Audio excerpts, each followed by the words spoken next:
About illegal immigrants accused of violent crimes. A Haitian migrant charged with aggravated rape of a child in Massachusetts was released on bail.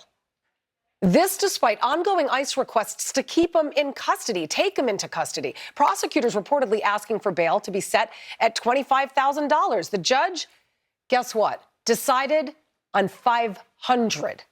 In Texas, if that story doesn't make you sick, listen to this. Reports that one of the migrants accused of killing 12-year-old Jocelyn Ungare is the son of a former Venezuelan government official. The woman believed to be his mother was a councilwoman with the United Socialist Party of Venezuela. She is reportedly a staunch supporter of the country's socialist strongman, President Nicolas Maduro. There was also new evidence that Jocelyn was sexually assaulted before her murder. President Biden is finally taking steps to address the border amid political pressure. The administration striking a deal on Monday with the new president of Panama. The U.S. will be paying to fly illegal immigrants back home if Panama blocks migrants from crossing through the country. Border Patrol is calling on the government for some relief and the migrant surge. I believe that at the end of the day, if the United States is the country that's having to deal with all these individuals that are coming in illegally, then they should have the say on who they're deporting. Everyone's tired. Everyone's overworked down on the border. And at the same time, they're not seeing any help anytime soon. But so any little help that is available is very important. Republican Kat Cammack, Florida Congresswoman, joins us now. If you just heard me report all of those cases of illegal immigrants that are in this country because of this White House, quite frankly, because of our open borders, and it does not make your skin crawl and make you physically ill, then something is wrong with you. This is a disgusting humanitarian crisis that has been blankly ignored by this administration.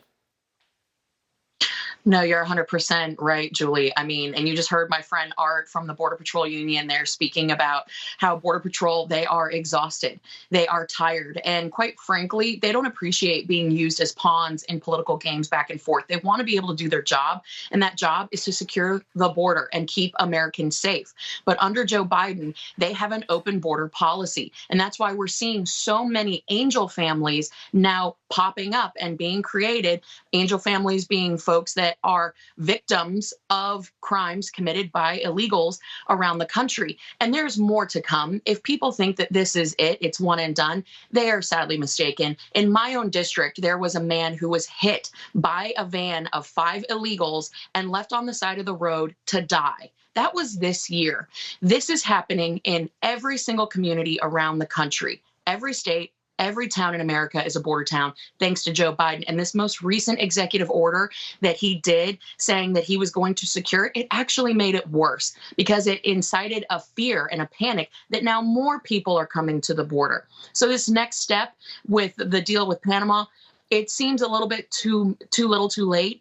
And I think at the end of the day, this is more of a CYA. They want to say that they're doing something, but they actually don't care about securing the border. This has always been about votes. Yeah, and I'm so glad that you said every town is a border town. I mean, it's so true. People in New York City never actually thought that they'd be dealing with this because they don't live in Arizona. They don't live in Texas. But you're absolutely right. Every town has become a border town. It doesn't matter where you live because they have been bussed all over the place. And the White House has done nothing. Certainly Kamala Harris hasn't done squat.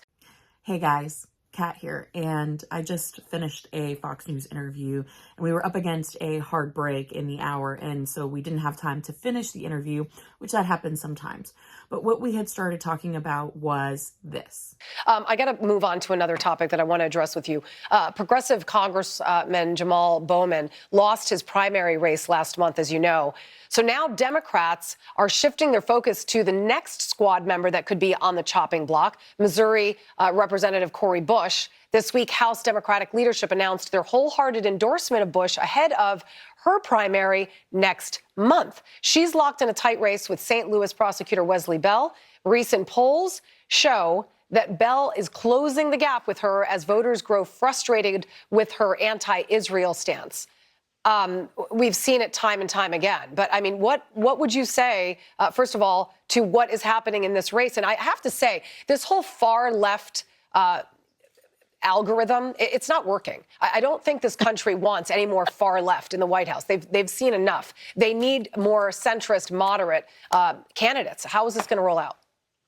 Oh my gosh, Julie, you hit it right there on the head. Clearly, it's not working. And you have to laugh a little bit about the irony that the party of identity politics, the party that absolutely loves talking about whatever box they check, they having an identity crisis right now. They don't know who's going to be at the top of the ticket this November. Okay. Their squad members, champions of the progressive left, are losing. All right. And of course, we got to go. And so I want to hear from you. What do you think? Are the Democrats experiencing an identity crisis? Because right now we don't know, and quite frankly, I don't think they know who's going to be at the top of the ticket this November for them. And it's having effects in all of their races around the country. So comment below. Let me know what you think.